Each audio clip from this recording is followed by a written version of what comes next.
4800 പേര് മൊത്തം കേസുകൾ അറസ്റ്റ് ചെയ്തു. അപ്പം ഞാൻ പറയുന്നത് സിനിമയിൽ ലഹരി ഉപയോഗിക്കുന്നവരുണ്ടാവും. കാരണം സിനിമ ഈ സൊസൈറ്റിയിലുള്ള സാധനം തന്നെയാണ്. ഇപ്പം കുട്ടികൾ കാണേണ്ട സിനിമകൾ കുട്ടികളെ കാണിക്കുക, കുട്ടികൾ കാണേണ്ടാത്ത സിനിമകൾ കുട്ടികളെ കാണിക്കാതിരിക്കുക. അത് ഓരോരുത്തരുടെയും, അത് പേരൻസിൻ്റെ അടക്കം ഉത്തരവാദിത്വമാണ്. ഉറപ്പായിട്ടും ഓരോ സിനിമയും വിജയിക്കണം എന്നാണ് ആഗ്രഹിക്കുന്നത്. എനിക്ക് തോന്നുന്നു ഇത്ര വലിയ ബഡ്ജറ്റിൽ വരുന്ന, അതായത് ധൂം 3 എന്നുള്ളത് ഭയങ്കര ധൂം 3 കഴിഞ്ഞു, താരേ സമയം പറഞ്ഞു. നമുക്ക് ഇതിനെപ്പറ്റി പറയാം. ഔസേപ്പിന്റെ ഞാൻ ഷെയർ ചോദിച്ചു തന്നില്ല. എല്ലാവർക്കും നമസ്കാരം. ആദ്യം തന്നെ ഈ പ്രസ് മീറ്റിന് ക്ഷണം സ്വീകരിച്ചെത്തിയ എല്ലാ മാധ്യമപ്രവർത്തകരോടുള്ള നന്ദി അറിയിക്കുകയാണ്. ശരത്ത് സംവിധാനം നിർവഹിച്ച് സ്ട്രെഡ് ചെയ്ത് പ്രൊഡ്യൂസ് ചെയ്ത ഔസേപ്പിൻ്റെ ഒസിറ്റ് ഈ കഴിഞ്ഞ 7-ാം തീയതി റിലീസ് ചെയ്തു തിയേറ്ററിൽ. വളരെ നല്ല റെസ്പോൺസാണ് തിയേറ്ററിൽ നിന്നും അതുപോലെ തന്നെ കണ്ട ആളുകളെല്ലാവരും വിളിച്ചറിയിച്ചുകൊണ്ടിരിക്കുന്നത്. അപ്പോൾ ഈ ഒരു സമയത്ത് കൂടുതൽ കാര്യങ്ങൾ ജനങ്ങളിലേക്ക് എത്തിക്കാൻ വേണ്ടിയിട്ട് നിങ്ങളുടെ സഹായം തീർച്ചയായിട്ടും ഞങ്ങൾക്ക് ആവശ്യമുണ്ട്. അതിനു വേണ്ടിയിട്ടാണ് ഇങ്ങനത്തെ ഒരു പ്രസ് മീറ്റ് നടത്താൻ തന്നെ തീരുമാനിച്ചത്. അതുകൊണ്ട് ഈ സിനിമയെക്കുറിച്ചും സിനിമയുമായിട്ടുള്ള ബന്ധപ്പെട്ടുള്ള കാര്യങ്ങളെക്കുറിച്ചും നമുക്ക് സംസാരിക്കാം. ഒരിക്കൽ കൂടി thank you so much. Producer നിങ്ങളോട് സംസാരിക്കും. Thank you for coming. ഇത് ഞങ്ങളുടെ ഒരു പുതിയ ആദ്യത്തെ സംരംഭമായിരുന്നു. ക്രിയേറ്റീവ് പ്രൊഡ്യൂസറായ എബ്രഹാം, ഡയറക്ടറായ ശരത്, പിന്നെ പ്രൊഡ്യൂസറായ ഞാൻ. മേഗൂർ ഫിലിംസ് എന്ന ബാനറിൽ ആദ്യമായിട്ട് നിർമ്മിക്കുന്ന ഒരു പടമായിരുന്നു. ഒരു നല്ല എക്സ്പീരിയൻസ് ആയിരുന്നു. നല്ല റിവ്യൂസും വന്നിട്ടുണ്ട്. ഇനി മുന്നോട്ട് നിങ്ങളുടെ എല്ലാവരുടെയും പ്രോത്സാഹനവും എൻകറേജ്മെന്റും കൂടെ ഇത് മുന്നോട്ട് കയറും എന്ന പ്രതീക്ഷയോടെ. എല്ലാവർക്കും ഒരു റോ സ്വഭാവമുണ്ട്, അല്ലെങ്കിൽ ഒരു നന്മമാരല്ല, ഡാർക്കും ഉണ്ട് വൈറ്റും ഉണ്ട്. അതെ, നോർമൽ നമ്മൾ സിനിമ കാണുമ്പോൾ ചിലരുടെ ഡാർക്കും ചിലർക്ക് വൈറ്റും ആണ്. എല്ലാ ക്യാരക്ടേഴ്സിനും ഡാർക്കും വൈറ്റും ആയിട്ട് നിൽക്കുന്നത്, ഡാർക്ക് വൈറ്റും ആയിട്ടാണ് കാണിച്ചിരിക്കുന്നത്. ഈ സിനിമ കമ്മിറ്റി എന്നപ്പോൾ ഇതാണോ ഇച്ചിരി അട്രാക്ട് ചെയ്തത്? തീർച്ചയായിട്ടും. നമ്മൾ ഈ പറഞ്ഞ പോലെ പോലീസ് കഥാപാത്രങ്ങൾ കുറെ ചെയ്യുന്നുണ്ട്. അപ്പോൾ ഈ ഒരു ക്യാരക്ടർ വന്നപ്പോഴും ഞാൻ ശരത്തിനോട് പറഞ്ഞു, പോലീസാണെന്നുണ്ടെങ്കിൽ മറ്റാരെങ്കിലും ട്രൈ ചെയ്യുന്നതല്ലേ നല്ലത്, ഞാൻ ചെയ്തുകൊണ്ട് എന്തെങ്കിലും ഗുണമുണ്ടോ സിനിമയ്ക്ക് എന്ന് ചോദിച്ചാൽ പറഞ്ഞാൽ ഇതൊന്നും കഥയൊന്നും കേൾക്ക് അങ്ങനെ പറഞ്ഞാണ് ശരത്ത് ഈ സിനിമയുടെ കഥ പറയാൻ വേണ്ടി വന്നത്. പക്ഷെ കഥ പറഞ്ഞു കഴിയുമ്പോൾ ഏതൊരു ആക്ടറും ആഗ്രഹിച്ചു പോകുന്ന, കുതിച്ചു പോകുന്ന തരത്തിലുള്ള ഒരു കഥാപാത്രമാണ് ജോർജ് എന്ന് പറയുന്നത്. താങ്കളിപ്പോൾ പറഞ്ഞതുപോലെ തന്നെ പല പല ഷെയ്ഡ്സിലൂടെ കടന്നു പോകുന്ന ഒരു ക്യാരക്ടറാണ്. ഈ എല്ലാ പോലീസുകാരും ഒരിക്കലും വില്ലന്മാരല്ലല്ലോ. അവരവരുടെ ജോലിയുമായിട്ട് ബന്ധപ്പെട്ടിട്ടാണ് അവരൊരു പക്ഷേ ചിലപ്പോൾ കുറച്ച് റൂഡാവാം, കുറച്ച് സോഫ്റ്റ് ആയിട്ട് ചിലപ്പോൾ അവർ ബിഹേവ് ചെയ്തേക്കാം എന്ന് പറയുന്ന പോലെ തന്നെയാണ് ഈ ജോർജിന്റെ ക്യാരക്ടർ. ഇദ്ദേഹം ജോലിയിൽ വളരെയധികം നന്നായിട്ട് പോയിക്കൊണ്ടിരിക്കുന്ന ഒരു പോലീസ് ഓഫീസറാണ്.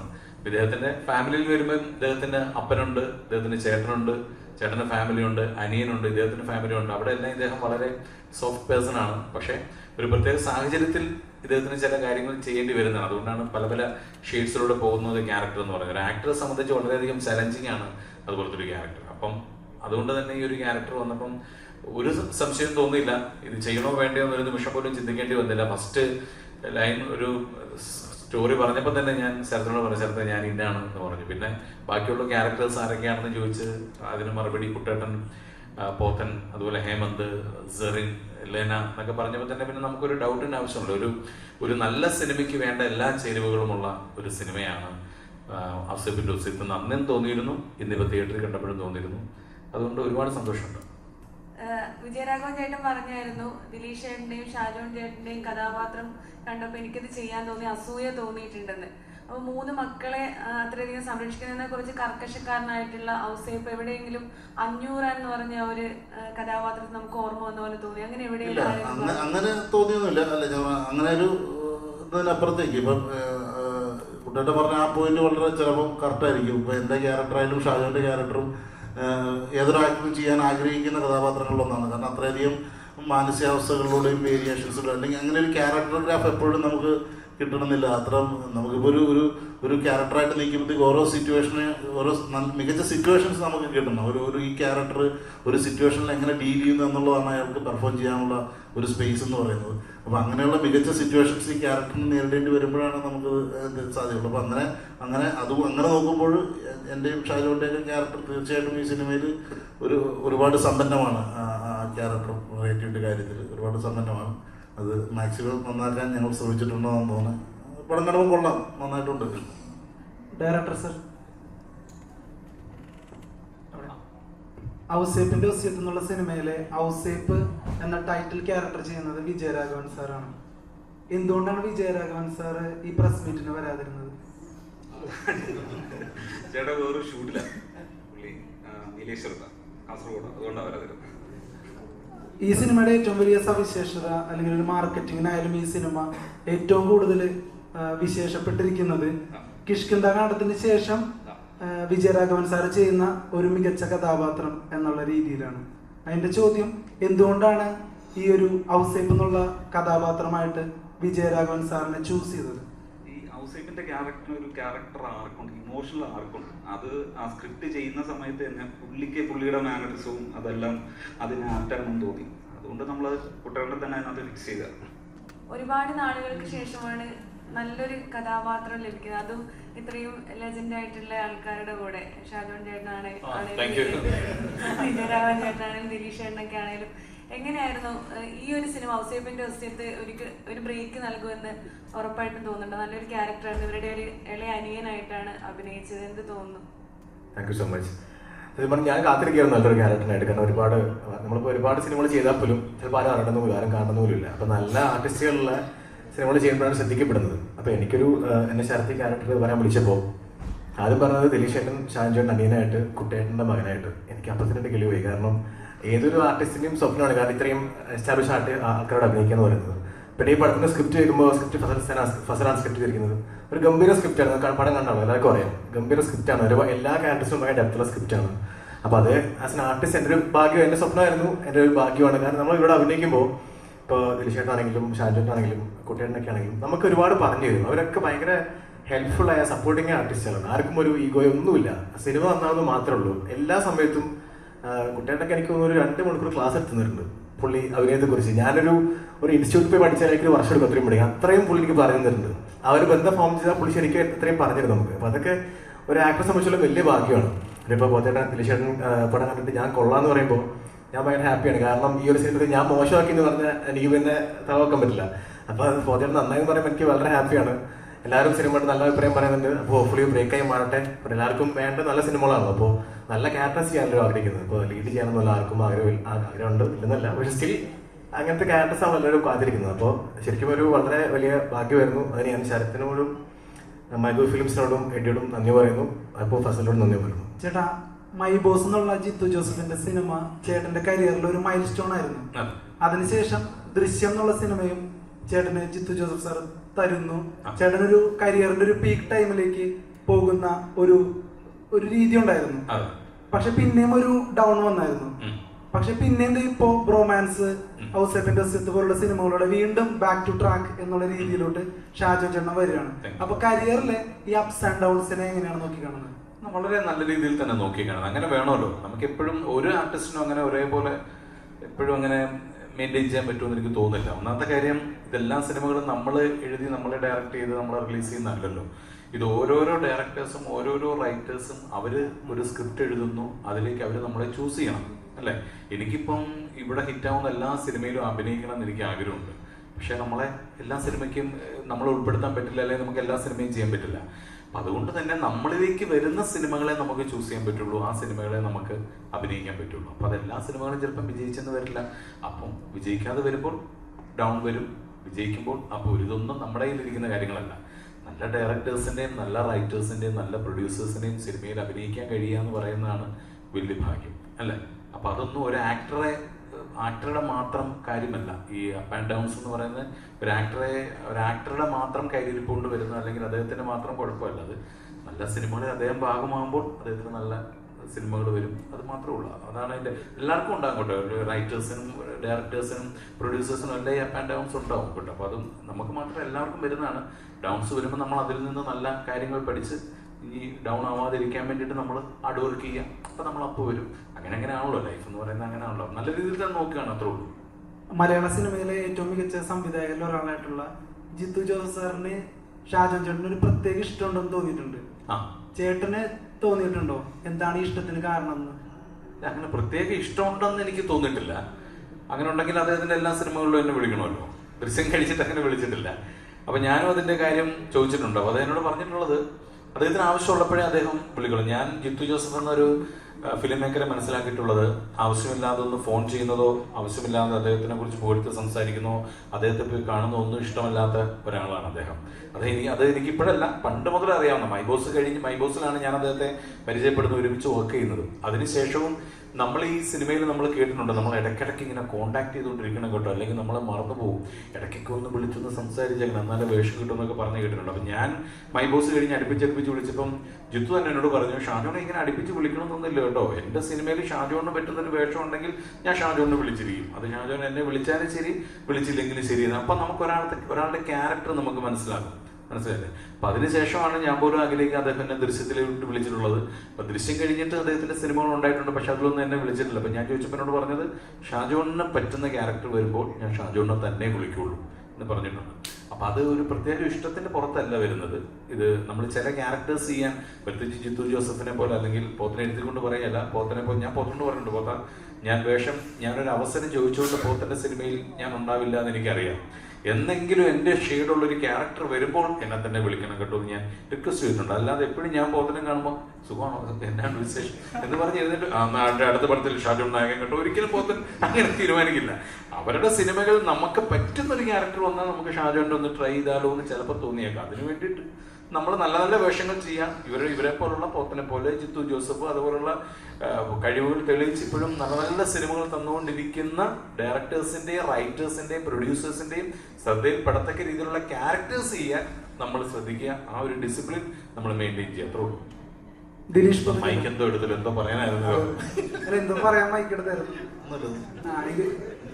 പോത്തൻചേട്ട ഒരു ചോദ്യം, മലയാള സിനിമയിൽ ഇപ്പോൾ ഉള്ള സംവിധായകരിൽ ഏറ്റവും നല്ല ഫിലിം എസ്തെറ്റിക്സ് ഉള്ള ഒരു സംവിധായകനായിട്ട് ദിലീഷ് പോത്തനെ തോന്നിയിട്ടുണ്ട് പേഴ്സണലി. കാരണം എടുക്കുന്ന ഓരോ സിനിമകളാണ്, എണ്ണം പറഞ്ഞ സിനിമകൾ എന്ന് പറയുന്നത് പോലെ. അത് ചൂസ് ചെയ്താണ് എടുക്കുന്നത്, അല്ലാതെയാണോ എന്നൊന്നും അറിയില്ല. പോത്തേട്ടൻ ബ്രില്യൻസ് എന്ന് പറഞ്ഞ ഒരു സംഭവം ഭയങ്കര വൈറലാണ്. ഏത് സിനിമ ഇറങ്ങുമ്പോഴും എന്തെങ്കിലും പോത്തേട്ടൻ ബ്രില്യൻസ് അതിലുണ്ടാകും എന്നുള്ളൊരു ചർച്ചകളൊക്കെ നടക്കാറുണ്ട്. ശരിക്കും അപ്പൊ ഒരു ആക്ടർ എന്നുള്ള നിലയിൽ സിനിമ സെലക്ട് ചെയ്യുമ്പോൾ ആ പോത്തേട്ടൻ ബ്രില്യൻസ് എങ്ങനെയാണ് വർക്ക് ചെയ്യിപ്പിക്കുന്നത് മറ്റൊരു സംവിധായകന്റെ സിനിമയിൽ വരുമ്പോൾ? ഫോർ എക്സാമ്പിൾ ഔസേപ്പിന്റെ ഔസേപ്പ്, അത് ശരത്തിന്റെ ബ്രില്യൻസ് ആണ് ഉറപ്പായിട്ടും. നമ്മളൊരു സംവിധായകനെ ട്രസ്റ്റ് ചെയ്യാന്നുള്ളതാണ്. അപ്പം ഞാൻ വിശ്വസിക്കുന്നത്, ഞാനിപ്പോൾ സിനിമയിൽ ഡയറക്ടറായിട്ടും ആക്ടറായിട്ടും പ്രൊഡ്യൂസറായിട്ടും ഒക്കെ പല രീതിയിൽ വർക്ക് ചെയ്യലുണ്ട്. അപ്പം നമ്മൾ ഓരോ രീതിയിലും ഒരു സിനിമയുടെ കഥ കേൾക്കുമ്പം ഓരോ രീതിയിലാണ് കേൾക്കുന്നതെന്ന് പോലും എനിക്ക് തോന്നിയിട്ടുണ്ട്. ഞാൻ അങ്ങനെയാണ് കൺസീവ് ചെയ്യാറ്. ഡയറക്റ്റ് ചെയ്യാൻ വേണ്ടിയിട്ടൊരു കഥ കേൾക്കുന്നവരല്ല ഞാൻ പ്രൊഡ്യൂസ് ചെയ്യാൻ വേണ്ടി ഒരു കഥ കേൾക്കുന്നത്, അതുപോലെയല്ല ഞാനൊരു ആക്ട് ചെയ്യാൻ വേണ്ടി ഒരു കഥ കേൾക്കുന്നത്. അപ്പം നമ്മൾ അഭിനയിക്കാൻ വേണ്ടിയിട്ടൊരു കഥ കേൾക്കുമ്പോഴത്തേക്കും അതിൻ്റെ സാധ്യതകൾ വേറെയാണ് നമ്മൾ പരിശോധിക്കുന്നത് എന്നാണ് എനിക്ക് ഞാനതിന്. കാരണം നമ്മൾ ഒരു പെർഫോമൻസിനെ ജഡ്ജ് ചെയ്യേണ്ട ആളാണ് സംവിധായകൻ. നമ്മൾ അയാളെ വിശ്വസിക്കുക എന്നുള്ളത് ആണ് നമ്മൾ ചെയ്യേണ്ടത്. ഇപ്പം ശരത് തന്നെ ഡയറക്റ്റ് ചെയ്യുമ്പോഴത്തേക്കും എൻ്റെ ഒരു പെർഫോമൻസ് നല്ലതാണോ മോശമാണോ എന്ന് പറയുന്നത് ശരത്താണ്. ശരത്തിനോട് ചോദിച്ചു നോക്കി അറിയാം. ഞാൻ മോണിറ്ററിൽ പോയിട്ടൊരു റീടേക്ക് പോലും അല്ലെങ്കിൽ പ്ലേ ബാക്ക് പോലും അങ്ങനെ കാണാറില്ല. വലിയ മണ്ടത്തരങ്ങൾ എന്തോ കാണിച്ചോന്ന് എനിക്കൊരു സംശയം തോന്നിയാൽ മാത്രം ഞാനൊന്ന് പോയി ചെക്ക് ചെയ്യും എന്നുള്ളതല്ലാതെ ഞാൻ ഒരു ഈ പടത്തിൻ്റെ മൊത്തം ഷൂട്ടിനിടയ്ക്ക് 2-3 പ്രാവശ്യം ചിലപ്പോൾ ഞാൻ മോണിറ്ററിൻ്റെ ഫ്രണ്ടിൽ പോയിട്ട് ഒന്ന് പ്ലേ ബാക്ക് ചെയ്തെന്ന് ചോദിച്ചിട്ടുണ്ടാവുള്ളൂ. കാരണം എനിക്കത് എൻ്റെ ഒരു പെർഫോമൻസ് എനിക്ക് പേഴ്സണലി എൻ്റെ ഒരു പെർഫോമൻസ് സ്ക്രീനിൽ കാണുന്നതിന് എനിക്ക് കോൺഫിഡൻസ് ചോരുക ചെയ്യുക. അപ്പോൾ അതുകൊണ്ട് ഞാനത് മാക്സിമം കാണാതിരിക്കാനാണ് ശ്രമിക്കുക. ശരത്ത് നല്ല എന്ന് പറഞ്ഞാൽ ഞാൻ അങ്ങനെ അതേപോലെ ചെയ്യും. കുറച്ചും കൂടെ കയറ്റാൻ പറഞ്ഞാൽ കയറ്റും, കുറച്ചും കൂടെ ഇറക്കാൻ പറഞ്ഞാൽ ഇറക്കും. അങ്ങനെ അഭിനയിക്കുന്ന ഒരു ആക്ടറാണ് ഞാൻ. അതുപോലെ തന്നെ ഞാൻ പറഞ്ഞൊരു കാര്യം ഫിലിം എസ്തെറ്റിക്സിനെ പറ്റിയാണ്. ആ ഫിലിം എസ്തെറ്റിക്സ് എവിടെ നിന്നാണ് കിട്ടിയത് എന്ന് വെച്ച് കഴിഞ്ഞാൽ ഏത് കടുപ്പുള്ള ചോദ്യം ചോദിക്കില്ല. അല്ല, ഇത് എനിക്കറിയില്ല. ഇപ്പം ഇത് സിനിമ എന്ന് പറയുന്നത് പ്രേക്ഷകനാണ്. ഇപ്പം ഞാനിപ്പം ഡയറക്റ്റ് ചെയ്യുന്ന ഒരു സിനിമ ഓരോരുത്തർക്കും ഓരോ അനുഭവമാണ് ഉണ്ടാകുന്നത്. നിനക്കുണ്ടാക്കിയ അനുഭവം ആയിരിക്കില്ല മറ്റൊരാൾക്ക് ഉണ്ടാകുന്നത്. അത് സിനിമ അങ്ങനെയാണ് ഓരോ പ്രേക്ഷകനും പ്രവർത്തിക്കുന്നത്. അത് തന്നെയാണ് അത് കലയുടെ ഒരു പ്രത്യേകത എന്ന് പറയുന്നത്. അപ്പം അത് നിനക്ക് എസ്തറ്റിക്കലി ഓക്കെ എന്ന് തോന്നുന്നു, ചിലപ്പോൾ വേറെ ആൾക്ക് അത് ഓക്കെ ആയിട്ടും തോന്നണമെന്നില്ല, അങ്ങനെയൊന്നുമില്ല. അപ്പം അത് എനിക്ക് എൻ്റെ ഒരു കാഴ്ചപ്പാട്, എൻ്റെ കാലങ്ങളായിട്ട് എനിക്ക് സിനിമ കണ്ടിട്ടുള്ള പരിചയത്തിൽ നിന്ന്, എനിക്ക് ഈ സൊസൈറ്റിയിൽ ഇടപെട്ടിട്ടുള്ള പരിചയത്തിൽ നിന്ന്, എനിക്ക് ഒരു വ്യക്തി എന്ന നിലയിൽ എനിക്ക് ഈ ലോകത്തെക്കുറിച്ചും സമൂഹത്തെക്കുറിച്ചുള്ള കാഴ്ചപ്പാടിൽ നിന്നൊക്കെ ഉണ്ടായിട്ടുള്ളതാണത്. അത് ഞാനെന്ന് പറയുന്ന വ്യക്തിയിൽ നിന്ന് ഉരുത്തിരിഞ്ഞ് വരുന്നതാണ്, അല്ലാണ്ട് അതിനൊരു പ്രത്യേക ടെക്നിക്കൊന്നുമില്ല. അല്ല, കാരണം പെർട്ടിക്കുലർ ആയിട്ട് ചോദിക്കാൻ കാരണം ഈ തൊണ്ടി മുതലും ദൃക്സാക്ഷി എന്നുള്ളൊരു സിനിമ ആ സിനിമ വേറൊരു സംവിധായകൻ ചെയ്തിരുന്നെങ്കിൽ ചിലപ്പോൾ ഒരു ഓഫ് ബീറ്റ് കാറ്റഗറിയിലേക്ക് പോയാനെ എന്ന് തോന്നി. പക്ഷെ ആ സിനിമയും കൊമേഴ്ഷ്യലി ഹിറ്റാക്കാനുള്ള ഒരു ചേരുവ ദിലീഷ് പോത്തന്റെ കയ്യിലുണ്ട് അല്ലെങ്കിൽ തലയിലുണ്ടെന്ന് തോന്നിയിട്ടുണ്ട്. ആ ചേരുവ തുറന്ന് പറയുന്നതിൽ എന്തെങ്കിലും അങ്ങനെ ഒരു ചേരുവ എൻ്റെ കയ്യിൽ ഉണ്ടായിരുന്നെങ്കിൽ ഞാനെടുത്ത് അനക്കില്ലായിരുന്നു. ഇത്രയും കാലമൊക്കെ നോക്കിയിരിക്കുക, വരുന്ന എല്ലാ സാധനവും എടുത്ത് ചേരുവ കൂട്ടി അങ്ങ് കൊടുക്കുമല്ലേ ഉള്ളൂ. ആ ചേരുവ ഞാൻ എന്തായാലും എന്തെങ്കിലും അങ്ങനെ അങ്ങനെ ചെയ്യാമല്ലോ, ചെയ്തിട്ട് ഇങ്ങനെ ഫ്രാഞ്ചൈസി പോലെ കൊടുത്ത് എന്തെല്ലാം പരിപാടി ഞാൻ നടത്തിയാൽ സാധ്യമില്ല. ദിലീഷേട്ടാ, ഇപ്പം നടക്കുന്ന ചർച്ചകളിൽ സിനിമകളിലുള്ള വയലൻസുകൾ ഇപ്പൊ പലരും പറഞ്ഞിട്ട് ഇനിയുള്ള സിനിമകളിൽ വയലൻസുകൾ കുറച്ചേ ചെയ്യത്തുള്ളൂ എന്നുള്ളത്. പക്ഷെ ഒരു ഡയറക്ടർ അല്ലെങ്കിൽ ഒരു റൈറ്ററുടെ ആവിഷ്കാര സ്വാതന്ത്ര്യമാണ് അവിടെ നശിച്ചുകൊണ്ടിരിക്കുന്നത്. സിനിമകൾ ഇൻഫ്ലുവൻസ് ചെയ്യപ്പെടുന്നുണ്ട്, പക്ഷേ കൊടുക്കുന്ന മെസ്സേജ് അക്സെപ്റ്റ് ചെയ്യുന്നത് ഇതിങ്ങനെ ചെയ്താൽ ഇങ്ങനെ. ഇപ്പോൾ കഴിഞ്ഞ ദിവസം തന്നെ നടന്നൊരു കൊലപാതകത്തിനകത്ത് ആ ഒരു കുട്ടി പറയുന്നതിനകത്ത് എനിക്ക് ക്ലിക്കായ ഒരു കാര്യം വെച്ചാൽ കൂട്ടത്തിൽ നടന്ന് എന്തെങ്കിലും സംഭവിക്കുകയാണെങ്കിൽ അത് കൊലപാതകമായിട്ട് കൂട്ടത്തില്ല. അത് അത്രത്തോളം അവരങ്ങനെ ഗ്രാസ്പ് ചെയ്ത് വെച്ചിരിക്കുകയാണ്. അപ്പം സിനിമകൾ ഇത്രത്തോളം നമ്മൾ തെറ്റായിട്ട് ഒരു സിനിമ എന്നൊരു കലാരൂപമാണ്, അത് കൊടുക്കുന്ന ഒരു മെസ്സേജ് തെറ്റായിട്ട് അത് അക്സെപ്റ്റ് ചെയ്യപ്പെടുന്നുണ്ടെന്ന് വിശ്വസിക്കുന്നു പല സിനിമകളിൽ നിന്നും. അങ്ങനെ അതിന് രണ്ട് പേഴ്സ്പെക്റ്റീവ് ഉണ്ട്. ഒരു ഫിലിം മേക്കർ എന്ന നിലയിൽ അയാൾക്ക് അയാളുടെ സ്വാതന്ത്ര്യത്തിൽ അയാൾക്ക് ഇഷ്ടമുള്ള വിഷയത്തിൽ കൃത്യമായിട്ട് സ്വാതന്ത്ര്യത്തോടുകൂടി സിനിമ ചെയ്യാൻ പറ്റുമ്പോഴാണ് പുതിയ പുതിയ ചിന്തകളും ഇപ്പം ഒക്കെ ഉണ്ടാകുന്നതെന്ന് തന്നെയാണ് ഞാൻ ഉറച്ചും വിശ്വസിക്കുന്നത്. പക്ഷേ ഈ ഫിലിം മേക്കർ എന്ന് പറയുന്ന ആൾ ഇന്നത്തെ സൊസൈറ്റിയിൽ ജീവിക്കുന്ന ആളും അയാൾ അത് ഈ സമൂഹത്തോടും അയാളുടെ ചുറ്റുപാടുകളോടും ഒരു കമ്മിറ്റ്മെൻ്റ് ഉള്ള ആളുമാണെങ്കിൽ അത് അയാളുടെ പേഴ്സണൽ കാഴ്ചപ്പാടിൽ നിന്നാണ് അത് ചെയ്യുന്നതെന്നാണ് എനിക്ക് തോന്നുന്നത്. ഇപ്പോൾ ഇതിന് രണ്ടിനും ഇടയിലുള്ളൊരു ലൈനിലൂടെയാണ് ഓരോ ഫിലിം മേക്കറും സഞ്ചരിക്കുന്നത്. ഇപ്പം സ്വാധീനിക്കാൻ ഇപ്പം നമുക്കത് കൃത്യം പറയാൻ പറ്റില്ല, എനിക്കും അതിനെക്കുറിച്ച് കൃത്യമായ ധാരണയില്ല. അപ്പം സിനിമകൾ സ്വാധീനിക്കുന്നതെന്ന് ചോദിച്ചു കഴിഞ്ഞാൽ സിനിമകൾ എന്നെ ഒരു സിനിമയായിട്ടല്ലാതെ ജീവിതത്തിൽ അങ്ങനെ സ്വാധീനിച്ചിട്ടൊന്നുമില്ല എന്നെ. ഞാനൊരു സിനിമയും കണ്ടിട്ട് നന്നായിട്ടുമില്ല, ഒരു സിനിമയും കണ്ടിട്ട് ഞാൻ മോശമായിട്ടില്ല പേഴ്സണലി. എല്ലാവർക്കും അങ്ങനെ ആവണമെന്നില്ല കേട്ടോ. ഞാൻ പറഞ്ഞു, ഞാൻ ചെറുപ്പം പോലെ സിനിമ കാണുന്ന ആളാണ്. ഞാൻ കുട്ടിയായിരിക്കുമ്പോൾ ഒരു സിനിമ കണ്ടെന്ന് കരുതി സിനിമയാണെന്നുള്ള ബോധത്തോടു കൂടി തന്നെയാണ് ഞാൻ കണ്ടിട്ടുള്ളത്. സിനിമയെ കാണുന്നതിനെ അങ്ങനെ എടുത്ത് തലയിൽ വെക്കുന്ന ആളല്ല ഞാൻ. ഇത് പേഴ്സണലിയാണ് ഞാൻ പറയുന്നത്. ഇതിപ്പം മൊത്തത്തിൽ എങ്ങനെയാണ് സ്വാധീനിക്കുക എന്ന് എനിക്കറിയില്ല, എല്ലാവർക്കും ചിലപ്പോൾ അങ്ങനെ ആയിരിക്കില്ല.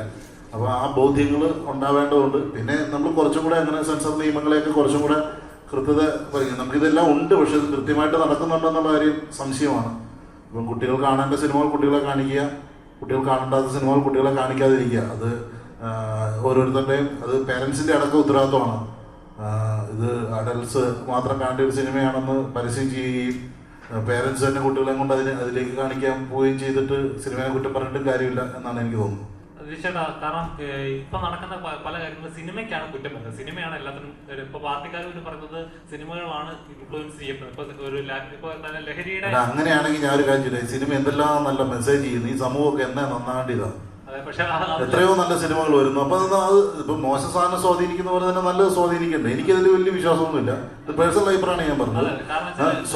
അത് ഭയങ്കര അങ്ങനെയായിട്ട് നല്ല കാര്യങ്ങൾ നമ്മൾ ചെയ്യുമ്പോഴും നമുക്ക് അങ്ങനെ സ്വാധീനിക്കണ്ടേ? നമുക്കിപ്പോൾ നല്ലൊരു സിനിമ ചെയ്ത് നല്ലൊരു സന്ദേശമുള്ള സിനിമ ചെയ്താൽ തിയേറ്ററിൽ ആൾ പോലും ഇപ്പം വരത്തില്ല. അതാ അവസ്ഥ. ആളുകൾക്ക് ഇപ്പോൾ കൂടുതൽ നെഗറ്റീവ് കാണാനായിട്ടാണ് പോയി. ഇപ്പം സമൂഹത്തിൽ ഇപ്പോൾ കൂടി വരുന്ന ലഹരിയുടെ ഉപയോഗം അവർ പറയുന്നത് സിനിമകളിൽ തന്നെ അവരെങ്ങനെയാണ് ഉപയോഗിക്കുന്നത് കാണിച്ചു കൊടുക്കുന്നു എന്നാണ് പറയുന്നത്. സിനിമ കാണേണ്ട കാര്യമുണ്ടോ? ഇന്റർനെറ്റ് എന്ന് പറയുന്ന മാധ്യമം നമുക്ക് നിരോധിക്കാൻ പറ്റുമോ? ഇന്റർനെറ്റിൽ ഏതെങ്കിലും ഒരു ഡ്രഗ് ഉപയോഗിക്കേണ്ട രീതിയോ സാധനങ്ങളെ കുറിച്ച് ഇന്റർനെറ്റിൽ അവൈലബിൾ അല്ലാതെ ഉണ്ടോ? ഉണ്ടോ? അതിപ്പോ പറയുന്നവരോട് നമുക്ക് ചോദിക്കണല്ലോ, എനിക്കറിയില്ല. അല്ല, ഇന്റർനെറ്റ് നമുക്ക് എല്ലാവരുടെയും എവിടെ ഇരിക്കുന്ന ഇത്ര ആളുകളുടെ എല്ലാവരുടെയും ഫോണിൽ ഇന്റർനെറ്റ് അവൈലബിൾ ആണ്. ഇന്റർനെറ്റിൽ നോക്കിയാൽ ഈ ലോകത്ത് നമുക്ക് ഇന്ത്യ ഈ ലോകത്ത് എവിടെ അവൈലബിൾ ആയിട്ടുള്ള ഏത് ഡ്രഗ് ഏത് കാര്യത്തെക്കുറിച്ച് ഇൻഫർമേഷൻ കിട്ടും. അത്ര ഇൻഫർമേഷൻ ഇപ്പൊ AI ഒക്കെ വന്നിരിക്കുന്നതുകൊണ്ട് നമുക്ക് ചോദിച്ചാൽ അങ്ങനെ കിട്ടും. ആ കാലഘട്ടത്തിൽ ജീവിക്കുന്ന നമ്മൾ ഈ കലാരൂപത്തിനെ മാത്രം കുറ്റം പറഞ്ഞുകൊണ്ടിരിക്കുക എന്ന് പറയുന്നത് വളരെ എനിക്ക് ഒരു ബുദ്ധിപരമായിട്ടുള്ള ഒരു ആരോപണമായിട്ട് എനിക്ക് തോന്നുന്നില്ല പേഴ്സണലായിട്ട്. സിനിമയുടെ കുഴപ്പമല്ല, ഞാനങ്ങനെ വിശ്വസിക്കുന്നു. ഈ റെമ്യൂണറേഷന്റെ കാര്യത്തിൽ ബുദ്ധിമുട്ടുകൾ അനുഭവിച്ചിരുന്നോ? അമീർ ഖാൻ ഈ അടുത്തൊരു സ്റ്റേറ്റ്മെന്റ് പറഞ്ഞായിരുന്നു, ഈ കഴിഞ്ഞ 20 വർഷമായിട്ട് അദ്ദേഹം പ്രതിഫലം മേടിക്കുന്നില്ല, പ്രോഫിറ്റ് ഷെയറിംഗ് ആണ് എന്ന് പറഞ്ഞായിരുന്നു. പ്രോഫിറ്റ് ഷെയറിംഗ് അതായത് സിനിമ വിജയിച്ചാൽ അതിൽ നിന്ന് സാലറി, അല്ലെങ്കിൽ വിജയിച്ചില്ലെങ്കിൽ സാലറി വേണ്ട എന്നുള്ള നിലയിൽ.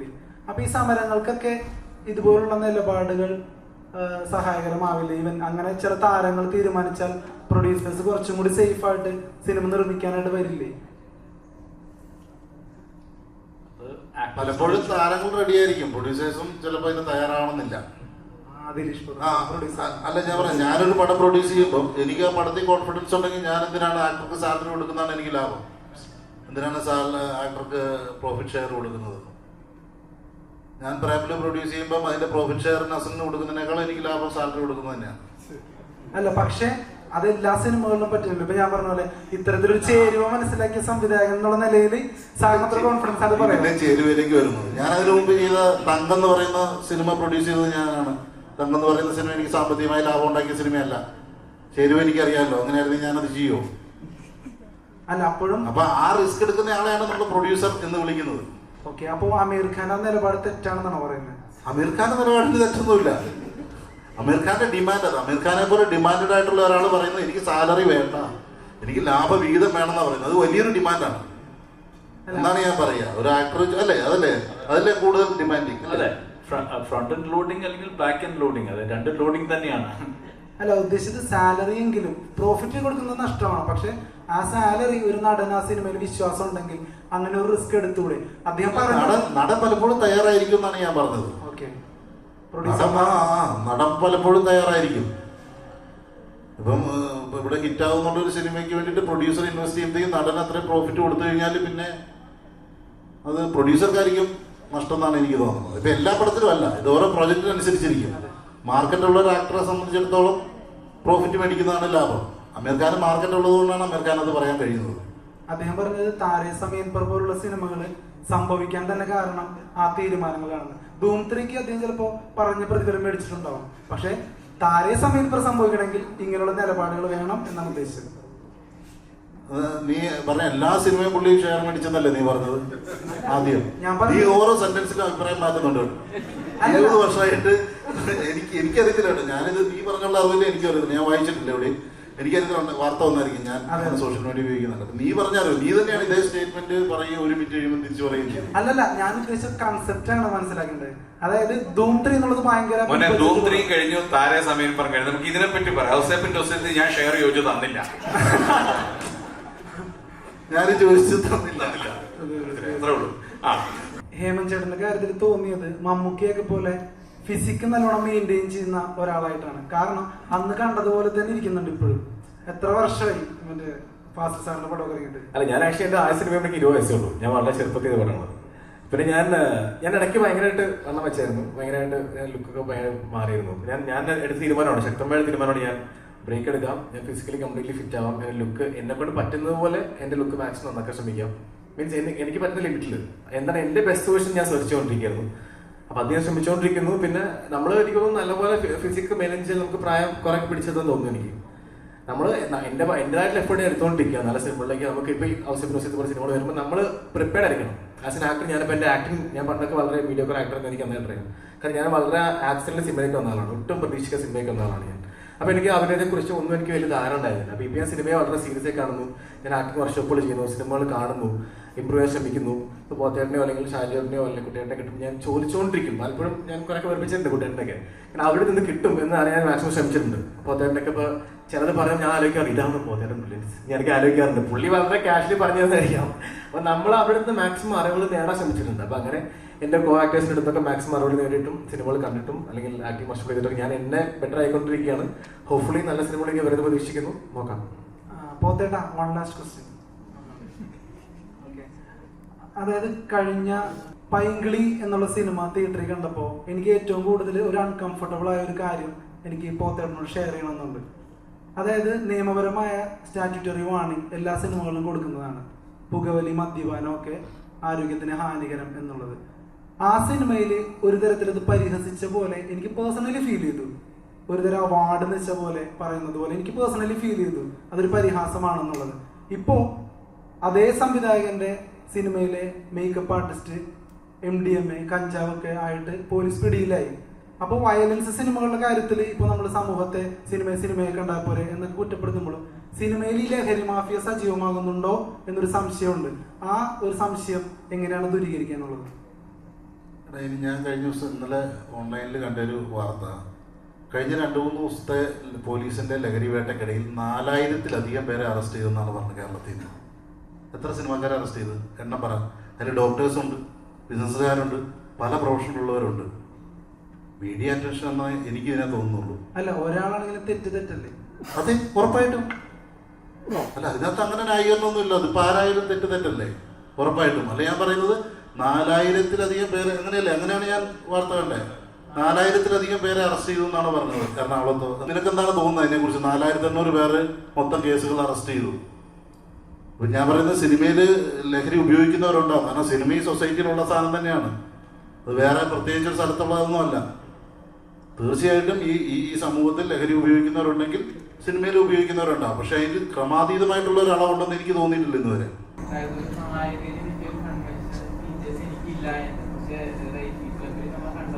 ഐഡിയൽ നായക സങ്കല്പം എന്നാണ് കേട്ടോ ഞാൻ പറഞ്ഞത്. നായകൻ ആർക്കും ആവാം, നായകനായിട്ട് ആർക്കും വേണേലും വരാം. കഴിഞ്ഞ ദിവസം ഒരു പോസ്റ്റിന് താഴെ ഞാൻ കമന്റ് കണ്ടു, പോത്തം വരെ നായകനായി പിന്നെയാണ്. നായകൻ ആർക്കും ആവാം, അതിനൊന്നും പ്രശ്നമില്ല. ഐഡിയൽ ഒരു ഹീറോ സങ്കല്പം എന്ന് പറയുന്നത് നമ്മുടെ ഒരു തോന്നലുണ്ടല്ലോ. ഒരു നായകൻ ഇങ്ങനെയായിരിക്കണം, അയാൾക്ക് ഡാൻസ് കളിക്കാൻ പറ്റണം, അയാൾക്ക് അത് ചെയ്യാൻ പറ്റണം, അയാൾക്ക് ഫൈറ്റ് ചെയ്യാൻ ഒരുപാട് ക്വാളിറ്റീസ് ഉണ്ടാവും അങ്ങനത്തെ ഒരു നായകന്, ഐഡിയൽ കൺവെൻഷനുള്ള നായകൻ. അപ്പം അതിലേക്കുള്ള ഫീച്ചേഴ്സ് ഉള്ള ആളല്ല ഞാനെന്നാണ് പറഞ്ഞത്.